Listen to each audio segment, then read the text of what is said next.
So good to have the group back together again. It feels so wonderful to have the buzz going through the room and all the conversation. It's just great to be here again. And it is my pleasure to introduce our next speaker, Dr. Henry Luttikhuizen. I guess if you're Dutch, but who he's a doctor that doesn't give out pills and do exams, but he's one of the smart doctors that writes books and stuff like that. He's presently a scholar in residence at GVSU, and he explained that to me, but and I won't repeat it. I'll let him tell you what it's all about, which would make it much less complicated.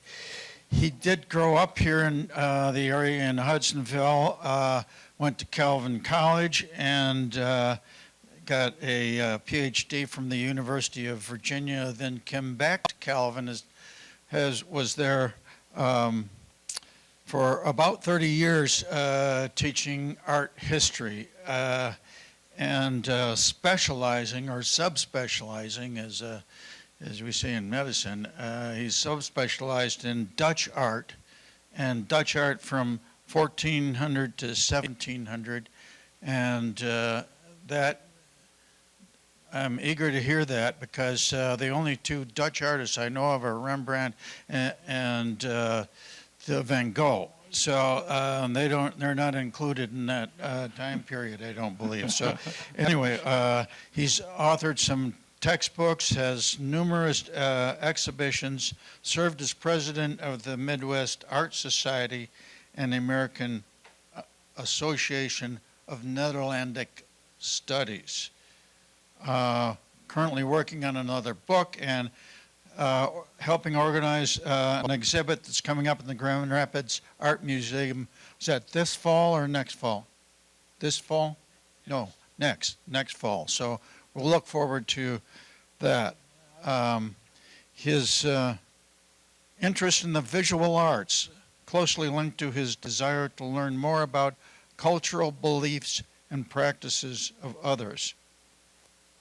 He believes that art reflects how people think about themselves and the world, and gives shape to the ways which we live. He's an avid golfer, canoes with his wife on local rivers, and fishes on Lake Michigan. He's not a catch and release. He likes to eat fish. So and continues to play hockey, which he grew up with, and is still spends his winter on frozen ice, frozen water. We had some interesting talks about his semester at sea, where he was a teacher, not a student, on this small cruise ship that went all over the world, and did some learning. I don't know, why wasn't I offered one of those? Gosh, had to sail my own boat. But it is my great pleasure to introduce Dr. Luttikhuizen. I'll get it eventually here. Henry's fine. And give us him a big grand firm welcome. Thank you.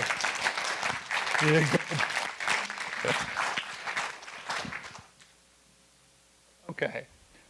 Because this is with slides, it's probably better that if you have questions, you ask them while the slide is up, as opposed to us then going all the way back through a PowerPoint. Okay. And today what I figured that I would present for you is the idea of folly, or talk about what it means to be a fool in Dutch culture. And during the Middle Ages, humor, folly was marginalized, and it dealt with the marginalized. So most of the jokes were about people who were outside of the norm. Okay, so clerics, that is to say, if you were a monk or a nun, you were fair game to be made fun of because you're supposed to be celibate and you're probably not. Okay, so there was some of that going on.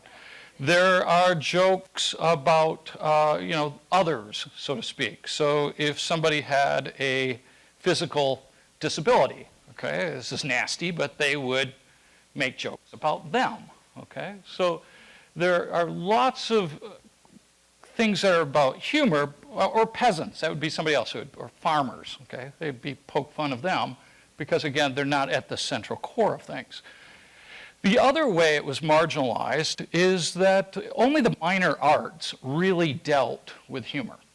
So you will find little jokes on choir stalls. A lot of them are scatological jokes, you're seated and so forth. Or you find them in the marginalia of illuminated manuscripts. Okay, so especially erotic humor, because we're dealing with monastic art. And so, for example, this is kind of strange, but you will see nuns gathering giant penises from trees and harvesting them. Okay? And just a fascination with sexual humor. Or you will find rabbits hunting knights. Or you will find images of snails attacking men. Okay, so just these kind of strange things associated with the world turned upside down. But something's going to happen around 1500. Around 1500, we start getting panel paintings, and we start getting prints representing humorous subjects. And so it changes, and we're not exactly sure why this is the case. Okay, it probably has something to do with developments in the courts during the late Middle Ages, maybe some changes in religion, maybe issues about urbanization, but something is really altering around 1500. First work I have up on the screen for you is by Hieronymus Bosch, and it's sometimes called the Stone Operation, other times the Cure of Folly. And what it says in the inscription here is, "My name is Lupert Das. Cut the stone out of my head." Another way of saying it, this guy's got rocks for brains, okay? And so what he's done is he's gone to a doctor to take care of this problem. The doctor is a quack, okay? On his head, he has an inverted funnel, okay? That's the opposite of what you're supposed to be doing in terms of knowledge, right? You bring in lots of information and then you bring it down. The opposite, the inversion here, is when you know precious little and then you act as if you know everything. It's kind of like a dunce cap, okay? So here's the quack who's going to be doing the surgery. And there is a nun here who has a book on her head as opposed to it being opened. Really cognizant of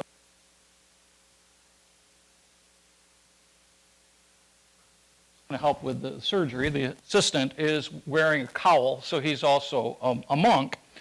And as they cut open his head, what they pull out is a tulip. Tulips were associated with folly.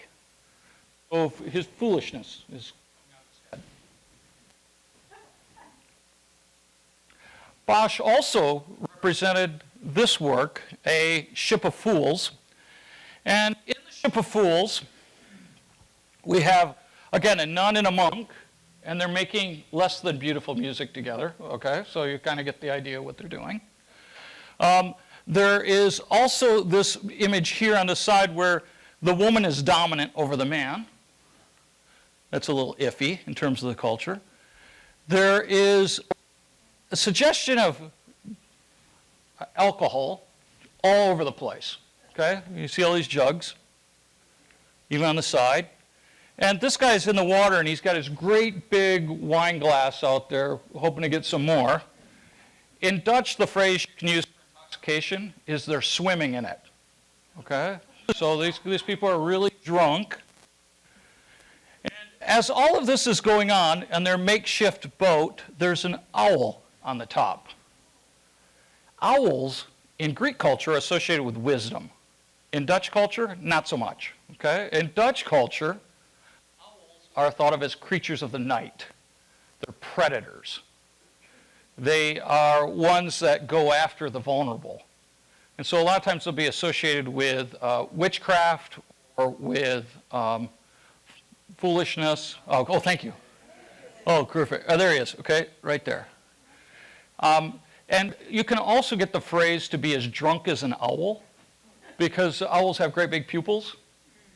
Okay, so they make that association well. So it can be associated with drinking or with someone who deceives or will take advantage of the vulnerable. Now they're in a ship. The ship is to be like a church. Okay, if you think of like Noah's Ark, it's a place of refuge, a place of protecting people. Churches in the middle of it, you know what we call that, right? Starts with N. Nave. It's like the word navy. Okay, they're interconnected ideas. So the church is to be like Noah's Ark. The church is to be kind of like a ship. But this ship isn't quite going to make it, okay? It's a parody of the church. He's poking fun of that. In fact, this little flag here has a crescent moon on it. Suggestion of Islam.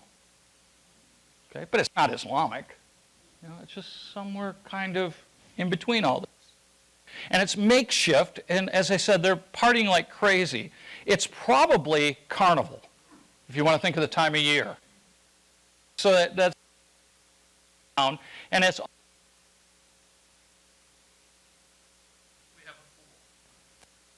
we have a court judge. Okay. And so this is all again to get us to think about humor and how that we can learn from it. Now, the idea of associating a ship with church and so forth already happens with Sebastian Brandt's book, The Ship of Fools. And this book became incredibly popular. So much so that it's in multiple languages just within a decade or so. Bosch may have even known about this text. The book is satirical. Okay? So again, it kind of pokes fun of churchy things, because in this case, the passengers in the boat are going to a fool's paradise as opposed to heaven. But let's take a closer look at what it means to be a fool. How do fools dress? Well, typically they wear a headdress with donkey ears or ass ears, right, to show that they're stubborn and not the sharpest tools in the shed. They're also typically given a cock's comb, okay, in other words, like a rooster, to imply their vanity. Sometimes you'll see them with eyeglasses because they're short-sighted. They don't see the big picture or the long run. They just see the things that are close to them. And they carry a marat. Marat is like a false scepter. And typically there'll be a bobblehead on top of it. Okay, so that's what this is here. So kind of a parody of the court itself. He's laughing through his fingers. And this becomes one of the issues that the humanists are concerned about in the 15th century. And the issue is this. Is it good or bad to laugh? There were people who were part of, again, the hierarchy of things, whether it be in the university system or the church, and they'll say things like this. No, when you laugh, you distort your face. You don't look good. And what that is the distortion of the goodness of God's creation. Okay? Happy-go-lucky people. You get phrases like this, I know Jesus wept. That's in the Bible, but it never says Jesus laughed. Okay. Now the flip side is, come on! What could be more human than to laugh? We're the only creatures that do it. And then the flip side, no, dogs laugh. I'm not so sure, okay? But these are the kinds of arguments that go back and forth. And the question is, again, what is the function of humor? What is the function of folly? Well, It's either useless, keeps you from the seriousness of life, or perhaps it teaches us serious things about life. And of course, I'm going to be pushing that second side. Quentin Massice makes the fool kind of grotesque. It's quite the exaggeration here. First of all, you see the big bump on his head? That's because he's got rocks in his head, and they're really irritating him. And here's his, again, donkey ears, the coxcomb. Here's his false scepter, and his false scepter is looking out at us, but he's exposed his bum to us, okay? Again, a little bit of scatological humor. And what he's doing here is he's putting his finger to his mouth. He's advocating silence. You know, sometimes the smartest thing to do is just keep your mouth shut, right? Is what's being conveyed here. And there's even a biblical passage about this in Proverbs that even I go something like this, that even a fool can be wise if the fool remains silent. Okay? So he's doing that, but he's not going to do it for very long, if at all, because first of all, look at that rooster head. He's crowing. He's talking. And we have a little inscription right here. And the inscription in Dutch says, "Don't say anything." But of course he's saying it. So it's, I guess, again, to think about humor and lessons to be learned.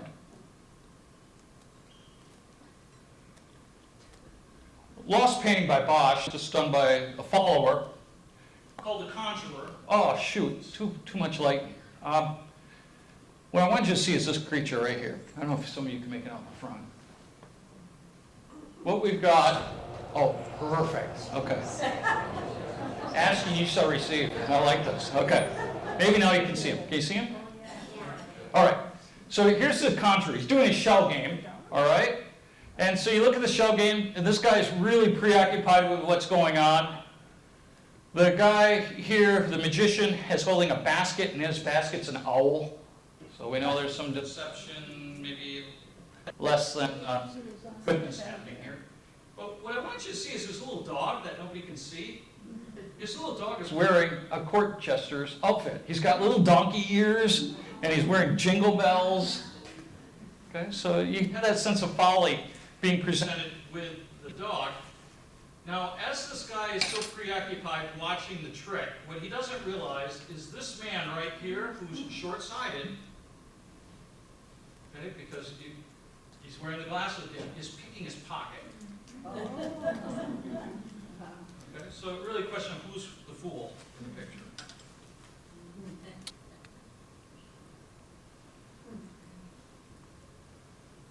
Lucas van Leyden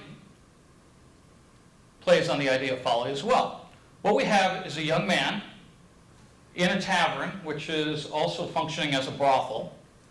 And this woman is giving him a little tuck on the chin here, a little bit of sexual interest. And we can tell interest in sexuality because of the cherries, and this vessel kind of has a breast-like quality to it. But also there's been lots of drinking, of course a tavern. Kind of is like a prodigal son story, okay, right in the middle of it, but a secularized version of it. This guy here, taking a little bit of money away, fooling his money is soon to be departed, and outside of the room, in the window, we have, again, a fool. You can see his little donkey ears. And the fool's got a little cartoon bubble next to him. And it says, watch what happens next. Because you know that this guy's just going to fall even farther. And again, you learn from that example. You learn from negative examples. Okay? It isn't that we're looking at heroes and saints. Okay? We look at those that are making mistakes, and then we hopefully don't fall into that trap.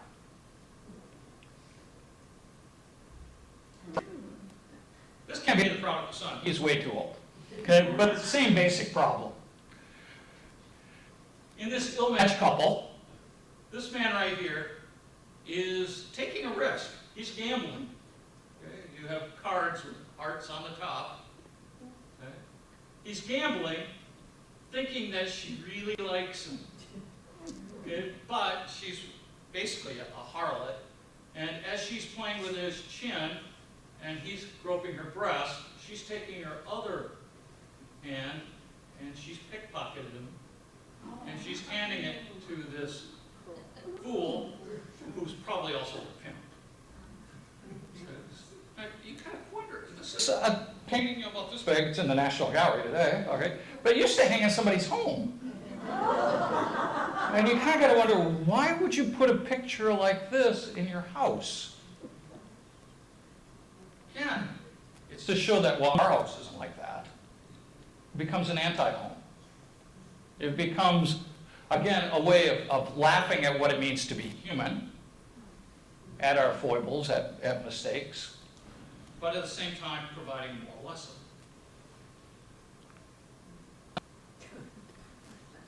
On the top here, it makes up a sentence in Dutch, and the sentence in English would be, the world feeds many, and then they're the fools.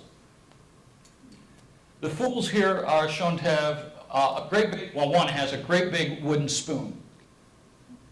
And the idea of the wooden spoon is to suggest that he's gluttonous.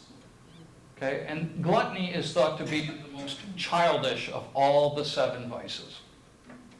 This comes from St. Thomas Aquinas. So the most foolish of all the vices would be this idea of overindulging in food and drink. These guys, not only are they wearing their outfits as fools, but they're making rather obscene gestures. And this, too, would be understood as part of the humor of seeing these figures. You guys aren't asking questions. You're making me do all the work. Too easy to soak it in? All right, let's see if we can figure out what's going on with these peasants. Okay, you got a little bit of public displays of affection, shall we say, over here as well. But look what this woman is doing. See, once again, guys aren't paying attention. Well, they're paying attention, but not what they're supposed to be paying attention to. And so then they get robbed. And this woman is also putting a big sack of money away. Okay, so there's more than one robbery going on here.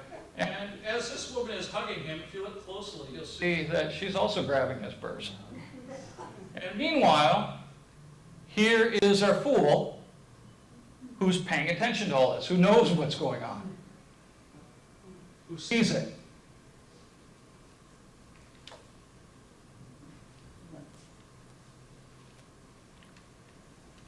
In this work, Blue Boat, named after the boat here, we see again revelry, ideas associated with carnival. We have a ship, but this ship isn't going anywhere fast. In fact, it's probably going to get landed pretty quick here. If, and that's the if part, it's a good day for them. The one who's controlling the ship has fake angel wings, has a false crown of thorns, has a tankard on top of his head, and little birds chasing him. And the chasing of the birds here, oh, you want me to use this? Okay. All right, it's not working. All right. Okay. The chasing of the birds around him are what birds do to owls. So it's to make you think of him being kind of like an owl, kind of being like a false Christ with a crown of thorns, or a false angel. He's not somebody to be trusted, and yet he's in charge of the ship. Well, what's going on in this ship? Well, once again, we've got a fair bit of drinking going on, and interest in making music together. Okay? And this is a parody, right, of the idea of having a harmonious relationship or a good sex life. This is bad sex, you're saying, okay, in terms of what's being implied. And then if all of that's not enough for you, look at how this guy's seated. Okay, they've been eating, they've been drinking. He's got his rear end halfway off the boat. The boat's going to be tipsy, right? You think of the metaphor, being tipsy. That's because they've had too much to drink, and it's going to tip over, and it's a world turned upside down again. Or we can get a whole festival of fools with the work of Peter Bruegel. And when you see it's like this whole village coming together to have a party, this isn't to represent a single event. This isn't to show you something that actually occurs. It's an allegory, again, of a topsy-turvy world. And it's playing off the idea of bowling. Okay, you see all these bowling balls? This is like a lawn bowl. And the inscriptions welcomes everybody to the green to play the game. And the word for bowling ball is bowls, or to bowl is bowlin. Okay? Now, I say that to you because Zatebol is what you call somebody who's a numbskull. So what you're seeing here is a kind of a visual pun playing on, these are all numbskulls playing with these bowling balls. Okay. Now, the quote here, I'm not going to give you the whole thing, but I'm going to give you an abbreviation of it. This is what it says. Numbskulls are found everywhere, even when they don't wear a fool's cap on their head. Yet there are numbskulls who behave wisely. They understand the true sense of numbskulling because they see folly within themselves. Now, right around the same time, we also get the writing of Erasmus. And Erasmus writes in praise of folly. And folly basically says, hey, if it wasn't for me, you wouldn't know what fortune and frolicking were all about. And those being important aspects of life. So the question is, okay, it's not just whether you're a fool, just being foolish is one thing, but knowing you're a fool puts a whole different level on this.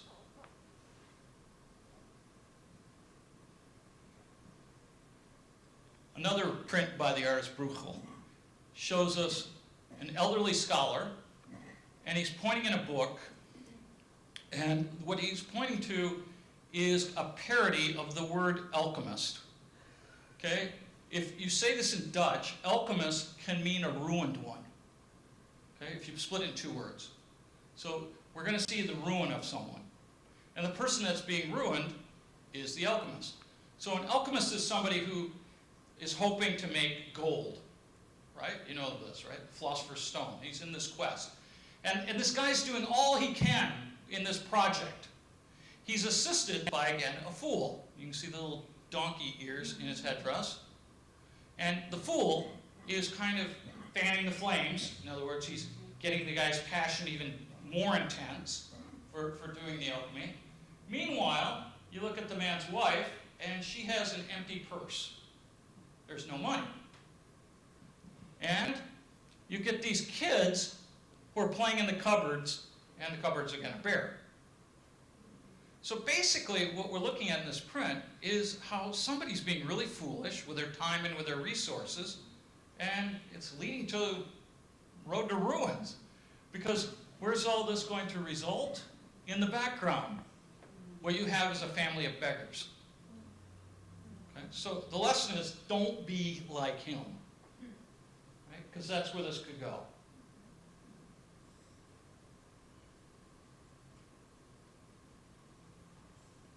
Bruegel also does a stone operation. And when we look at this one, okay, this guy's just had the stone taken out of his head, so they're pouring water into his cavity there of his skull to kind of help him out. And this guy's on his way to have the stone removed. You can see he's got a great big one on his head. And he doesn't have any money, so what he's doing is he's stealing the purse of the guy next to him. But what he doesn't realize is when he's trying to grab the money, he's even a stupid thief. Because when he's pulling the guy's purse, the coins are falling onto the ground. Okay, so it's just not going to work for him. He's having a hard time. Up here is a banner that's telling us what a great doctor, this is the proof, this guy is. So the whole village basically is coming out, or a lot of people who are suffering from having rocks in their heads. And up here, the banner, you can see all the rocks that have been removed by this guy. Now, if I show you a detail, okay, here's the guy having the operation. He's going to have the rock removed from his head. But look what's underneath the table. It's another fool. And I can tell you that because his false scepter is sneaking from underneath his sleeve. You see it? That's why I gave you the detail. And what he's got are all these rocks. So what the fool's doing is he's handing the rocks up to the quack. So when the quack does the operation, everybody can see, well, here's the rocks that were taken out. Now, the fool has a lock placed around his lips. It's because you got to keep your mouth shut to help him do that. Adjacent to all this is another operation taking place where this guy is removing, again, the stones from this figure's body, and it's happening all within this egg, hollowed out egg. And the sense is that once the rocks are removed from one's head, you are like that hollowed egg. You got an empty shell, so to speak. So again, using humor to teach. It's just fun too, right? Or again, the same artist showing us the battle between Carnival and Lent. Okay? I always describe Dutch Calvinism as Lent all year long. Okay? It's like we don't get Carnival. But Carnival does happen in Dutch culture. And Carnival's on this side. And you got this guy who's just, really into carne, meat, right? So flesh. So big pork barrel. He's got a spit filled with various meats. A lot of alcohol, partying, and so forth going on over here. Meanwhile, on the flip side, Lent, we get this real thin woman with pretzels. Pretzels were given out during Lent. They're also given to kids when they learn the Lord's Prayer. You ever wonder why the pretzels are in the shape they are? It suggests the fully enhanced prayer. Unless it's a pretzel stick, okay, but that's a different story. Okay, so here's our pretzels. And she, of course, just has fish.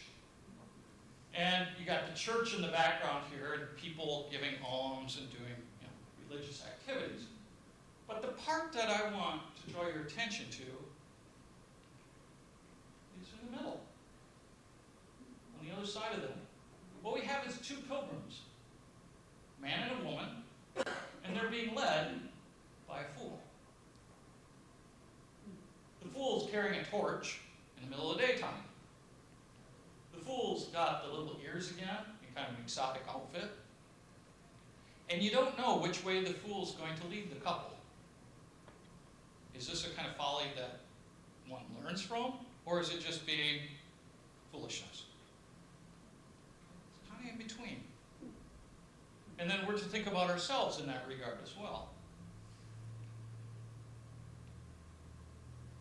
Because basically what we're seeing over and over again with folly is a kind of blindness.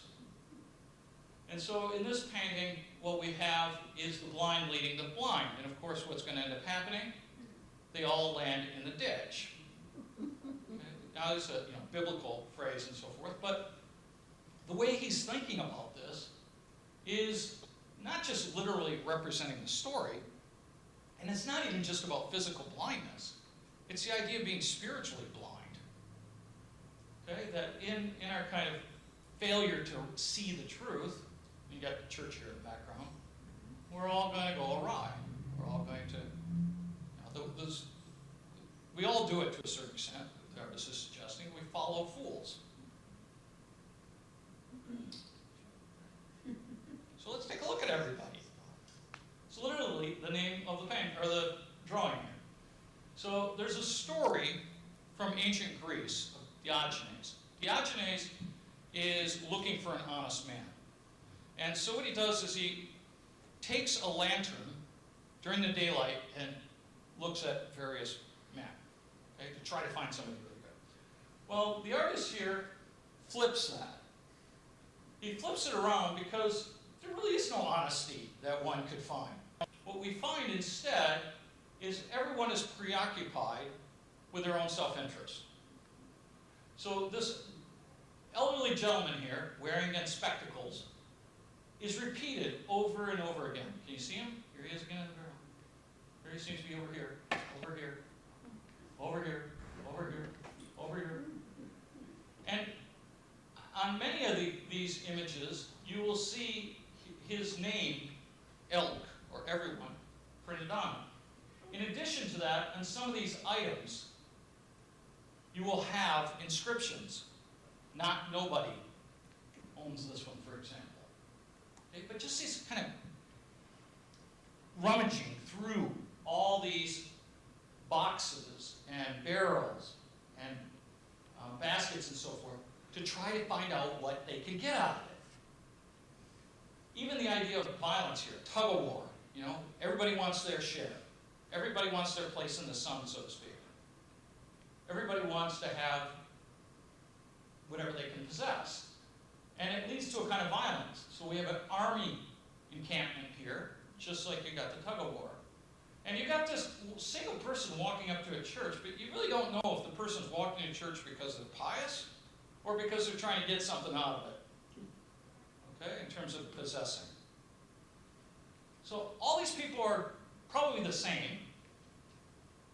And then there's an image within the image, or a picture within the picture, kind of a poster, and it's again a fool.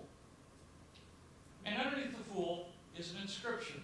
And the inscription says, "Nobody knows themselves." The figure is looking into a mirror. Now this is again a parody of an old Greek saying, "Know thyself." Okay, well, here's the craziness of it all in this world turned upside down. They don't know who they are. But the nobody, the fool, knows who he is. So it puts us in this awkward situation as beholders. We either do the wrong thing and imitate everybody else, and we'll never know who we are, or we have to mimic the fool. Which way do we go? Thought this would be appropriate in the afternoon. Asset school.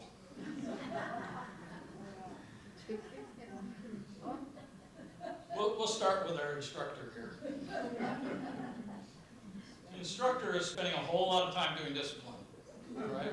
He's got a switch. He's going to get the backside of this kid, who I'm sure has been guilty. And yet, even though that's occurring, is it really going to change the behavior in the classroom? No, not really. These kids are all naughty, unruly, playing around, and it's not going to stop. In other words, he's lost control of the classroom. Okay, now, some of the kids, they're holding up books and alphabets on plaques, but they're not going to learn how to read or to write because there's really nobody there to teach them. Some of them are trying to do it on their own, but again, it's just not going to work. Now, I mean, you look at this, I like these little details. Like this kid here, who's reading between his legs, kind of doing acrobatic stunt inside of this basket. Okay. Again, nice party trick, but I don't think it's necessarily going to lead to, you know, higher ed. Meanwhile, here's the donkey in school. And the donkey's got glasses, and it doesn't see too far ahead. Probably been up all night studying. There's a candle still lit. And what the donkey is trying to do is learn how to sing. Been up all night practicing. It's a Dutch saying, you could bring a donkey to school, but it won't make him a horse. Okay? And that's what's kind of going on here, because of course all the donkey can do is bray. The donkey's never going to be able to sing. Or put it to you another way, if this was nature versus nurture, so to speak, we got to go on the nature side of things here. Some people just can't be taught. then as you start thinking about that, maybe he's the ass in school. Maybe he's not getting it because he's too preoccupied with the punishing side of things, not the delighting, not the working with the kids. Not willing to kind of laugh at himself. It's not wrong if the kids are laughing, playing around. The problem is that they're not being nurtured. Maybe by nature they could. Yeah. I just have a question with this whole thing where they feel that, the Dutch are looking down on humor and don't want, how far did that go in society? I mean, did they literally not look down on people that were laughing, or did they really encourage just the solemn exterior and? You get both sides. Okay, so you're going to have people who are going to be incredibly solemn, pious, don't be doing things that could encourage laughter. That's a waste of time. And you're going to get the other side there going, oh, come on, relax. And so you get both extremes. And the truth of the matter is, most people are probably somewhere in between those two extremes, those two poles. Okay? And without making it too personal in West Michigan here, you can kind of see a little bit of both sides of that polarity. Fair enough? Okay. Yeah. Was there any public punishment for laughter? I mean, did they punish people who? Oh, good question. No, I don't know of any instances where city officials would, but I can imagine you'd be reprimanded by a priest. Okay, or later by a minister. Okay, so Protestants will do this too. I have been recently looking at pictures of my grandparents, old Dutch people who immigrated, and in every single one, they look so grim. They would never smile for a camera. Yeah. Never. Well, okay, this is kind of a 19th century problem with photography, in that it takes a long time for the exposure, and so people were encouraged actually to look what we'd say is dour. So take comfort. You may have ancestors that would laugh, or not necessarily like that. But yeah, if you look at those pictures, by and large, they're all going to look like sourpusses. Okay? It's going to have that quality. And that's not just Dutch, that'll be English, French, so forth. Yeah. Is that typical of Dutch culture that has immigrated to the States rather than the Dutch culture in the Netherlands? Oh, okay. Well, all right. Again, I want to be careful because I don't want to just play on extremes, but those who emigrated to the United States, especially in the 19th century, were quite conservative and from areas that were quite pietistic, to say the least. So, yeah, it wouldn't surprise me if it's a little bit less on the humor side, West Michigan. Okay, but the other part of this is that the Netherlands radically got changed after World War II.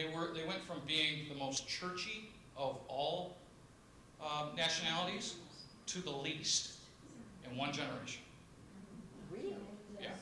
So, and there are lots of issues regarding that. James Kennedy, who grew up in Holland, Michigan, with a Dutch mother. Now he teaches at the University of Amsterdam, I believe it is, or Utrecht, I forget which. But yeah, his dissertation was on New Babylon, and it was basically about this change in Dutch history around 1960. So that might be part of it too. Because yeah, when you're in the Netherlands, I mean, people are joking, poking fun of each other all the time. Very different. Okay, good question. Or we have this dance of fools. Okay, now as the fools are dancing, you can see they all have their little outfits on that we come to expect from buffoons and court jesters. Each one of them has a vice. Okay? And each one of them gives a little sermon about their vice. ditty about why what they do is great. So as these fools are dancing, in these niches are two, again, older sages, wise guys, and one of them is giving a quote from Ecclesiastes, which says that the number of fools in the world is infinite. Well, all right, makes sense. And then the other man there is advocating modesty and measure, as opposed to, again, being preoccupied with folly and vice. Okay, so this idea is continuing into the 17th century with the idea here of, in the work of Jan Steen. And Jan Steen, I just thought of this, we were talking about rocks in the head, Steen means stone. Okay, kind of a fun play on his name. All right, this is called Beware of Luxury. And it's because there's a little plaque over here that says Beware of Luxury. But I want us to think about this space.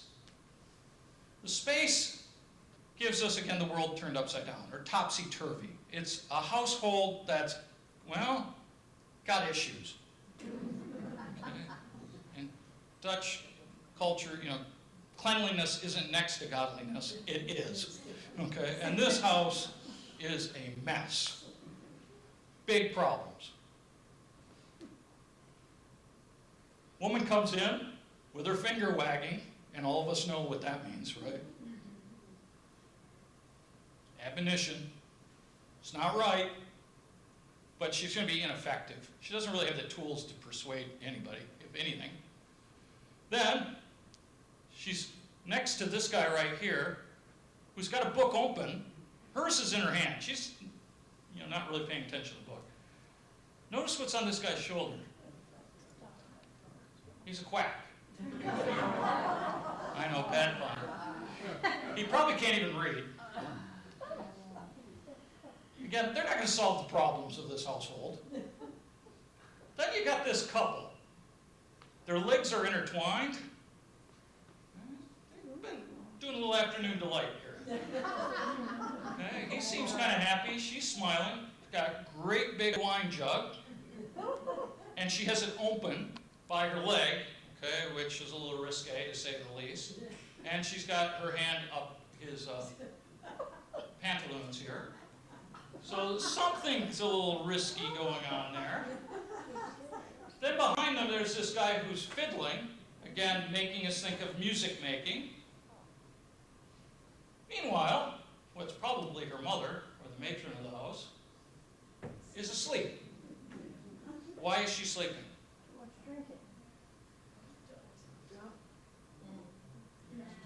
She's intoxicated. She's sleeping it off. Now, as she's sleeping, the man here is casting roses before swine. Okay, we have pearls in English. In Dutch, you say roses. You look at this little kid here. What's he doing? He's smoking a pipe. Okay, now there's a saying also in Dutch about children imitating adults. And the idea is that the young ones, as the old ones sing, the young ones pipe. So this suggests it's generational. And of course, the smoking, when he's going to exhale, he's going to blow it right into his mother's ear, and it's not going to wake her up at all, because she's had it a little bit too much.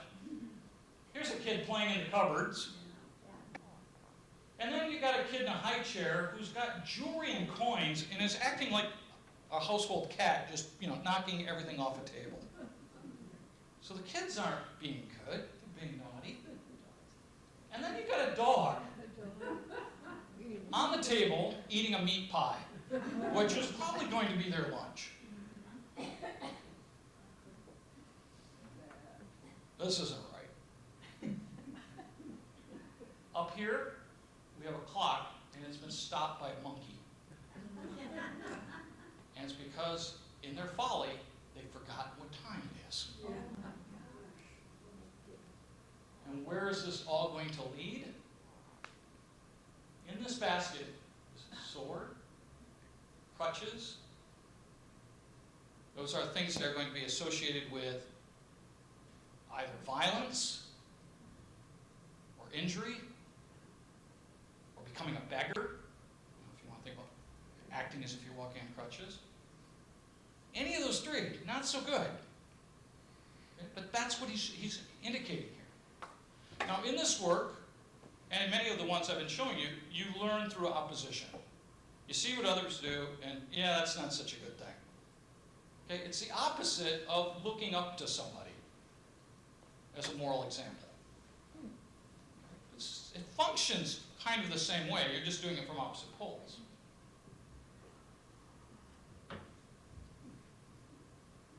Same artist, married threesome. Okay, let's talk about what's going on with all three figures here. We'll start with her. What is she doing? No, the old woman here. Here's one hand, here's the other.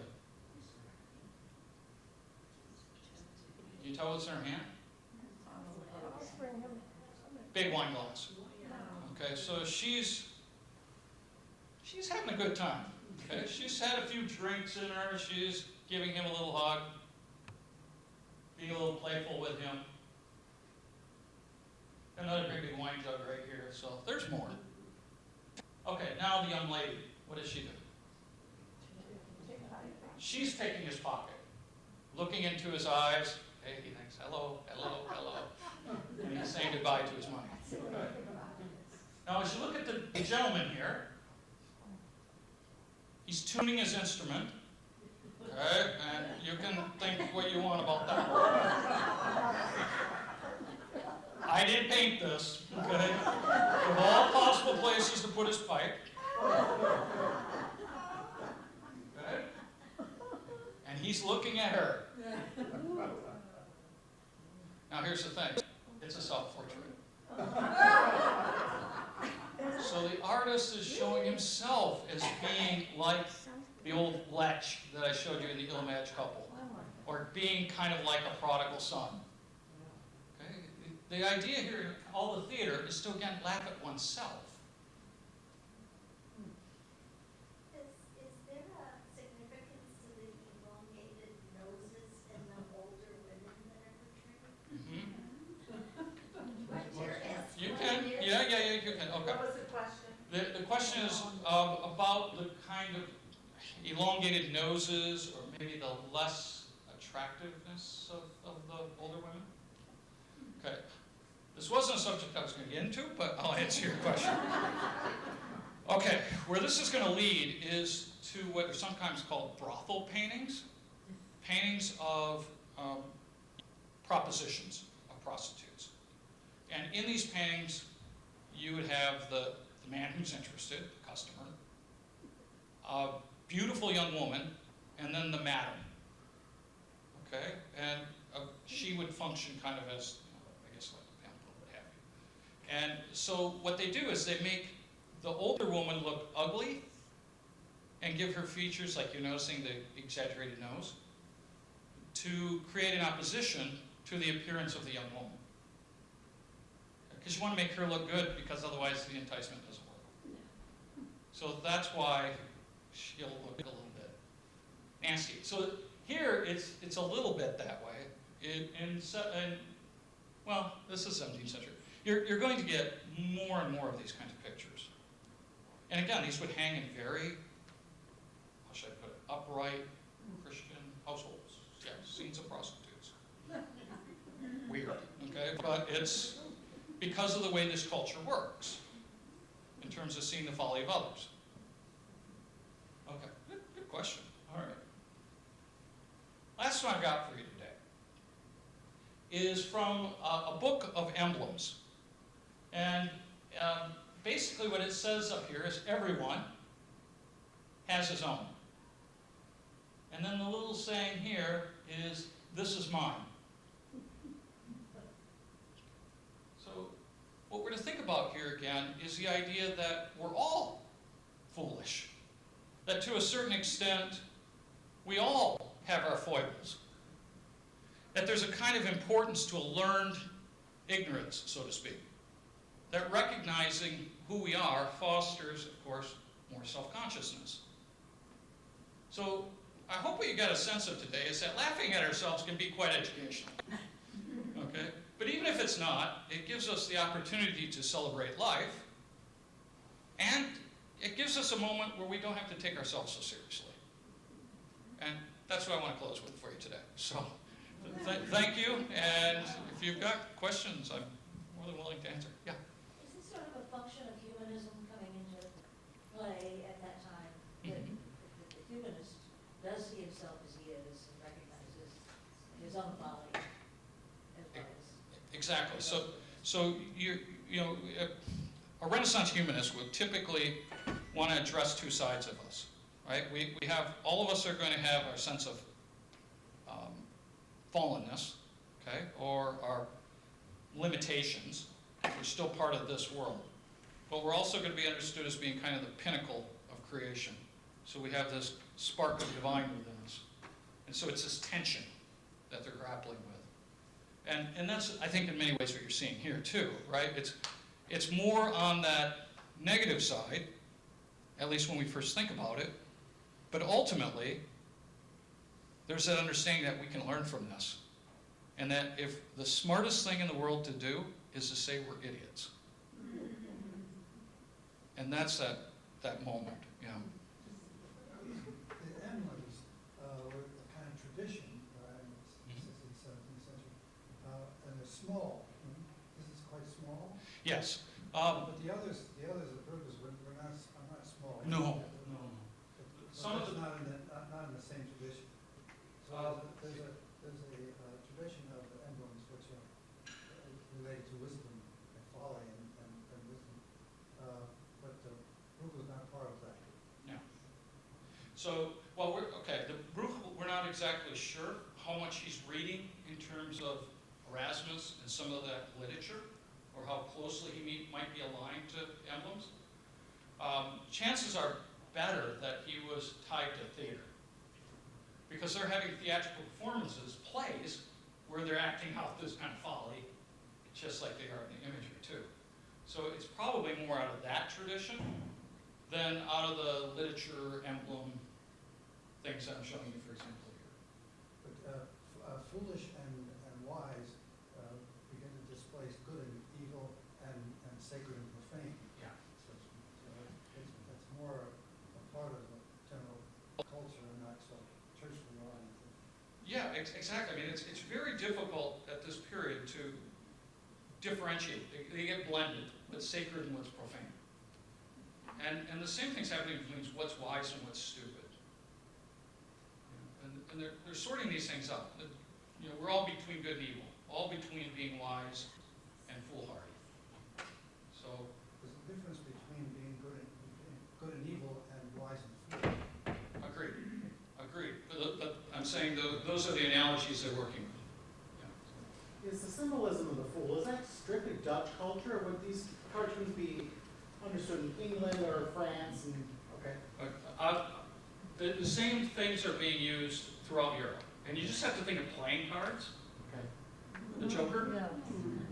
pretty much is in all, you know, Spanish cards, French cards, English cards. So that's pretty universal. And you know, the jingle bells are so you hear the fool coming. The scepter is to be a false king.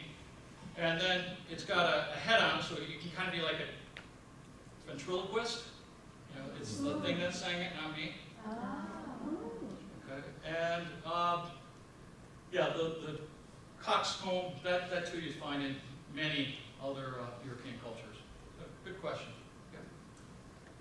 Well, kind of like what you said about it's switching from a moral thing to like a matter of intelligence, or you know, I was surprised, especially in the earlier ones, where they're talking about rocks in your head, and this is an age where people are thinking of the humors in the body dictating things, like when someone's angry, so they have a spleen. It's their spleen, and that they've gone to thinking is in the head at this early time. It's kind of surprising. Oh, okay. Well, the idea of having rocks in your head was never thought of as being good medicine. Okay? I mean, that's just like a trope. The idea of the humors is good medicine, right? So, for example, if you have somebody who's depressed or melancholic, what you really need to do is get that person some more blood. And so the way you do that is you have them run around, and their face will turn red. And lo and behold, all of a sudden they're happy. They're happy. They don't know about endorphins, but they think that somehow this is working. Meanwhile, if you've got somebody who is sanguine, who's just a little too chipper, a little too cheerful, okay, well we can balance that out. We use bloodletting.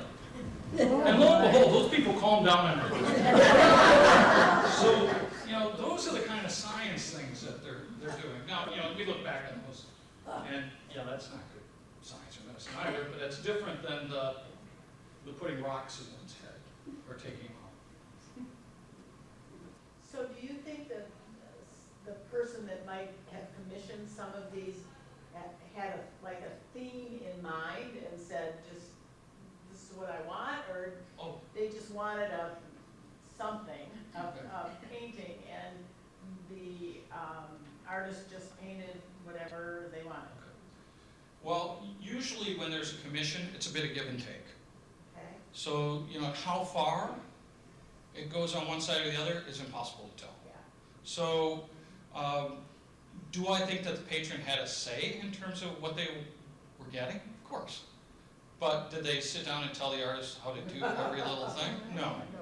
So they're working together, and sometimes it's not going to work out, so then the artist sells it to somebody else. Okay? Or doesn't complete it. So, yeah, that's the way that those typically worked initially. Where it gets really dicey is portraits. Especially within chords, because the way this would work is you imagine an artist kind of functioning like a diplomat. Goes to paint a young lady, a prospective bride, for a prince elsewhere. Now, the court would all be there, so he's going to make her look really good. But the problem is he's got to bring that painting back to the prince, and if she doesn't match up to the portrait, we got trouble. Okay, so there's a kind of diplomacy that sometimes can happen in that give and take. Thank you so much. This has been wonderful. Helps me with my Dutch heritage, number one. Okay, and especially what you said after World War II. Was it World War II? So much changed in the Netherlands? Yeah. Very interesting. I didn't know any of that. But do you think the people that hung these prints or portraits in their house knew what they were looking at? Oh, of course. Yeah. So they knew what was happening? Mm-hmm. Kind of hard not to, right? I mean, when you see a woman going, hey, hey, and then putting her hand up for a coin, it's pretty obvious. And a lot of these, too, are plays on words. And so if you speak the language, you catch it faster. Yeah, so, yes. Now, having said that to you, that's not to say everything's overt, because part of the fun of the paintings and the prints is to unravel these things and show others. So they become conversation pieces, right? Something to kind of talk about. And so every time you kind of look at them, you might see something else. Like, you're just noticing that young woman behind that screen. And this is the thing about these prints, is you start looking at all the little details and you find things you can talk about. And the same thing with the paintings. Okay, yeah. So did these have like a moral value? Like, were they intended to warn people to stay away from these vices?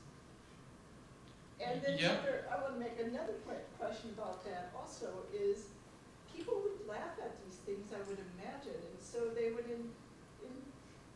the laughter that you're supposed to warn against, they would create. Right. And this is precisely the ambiguity or the problem, right? I mean, this is the thing. A lot of these paintings, it's, don't do that, but God, that looks like fun. Okay? And part of it is, if it doesn't look like fun, there's no temptation to do it. So you can kind of read it both ways. And it's not that the artists are being flippant. It's that the artist wants you as a viewer to make up your own decision. And your decision might be, one day, oh, I'm not going there. That's bad, bad, bad, right? Lead to the road of perdition. And then the other day you might look at that painting and go, I'm really not that different than that. Yeah, it wasn't the smartest thing to do, but my mother didn't find out, and it ended up being okay, and it's kind of fun to tell the story, those kinds of things. So you can go either way. Or another way of saying it to you, these aren't visual sermons. Okay? It'd be pretty expensive versus having someone just tell you, don't do this.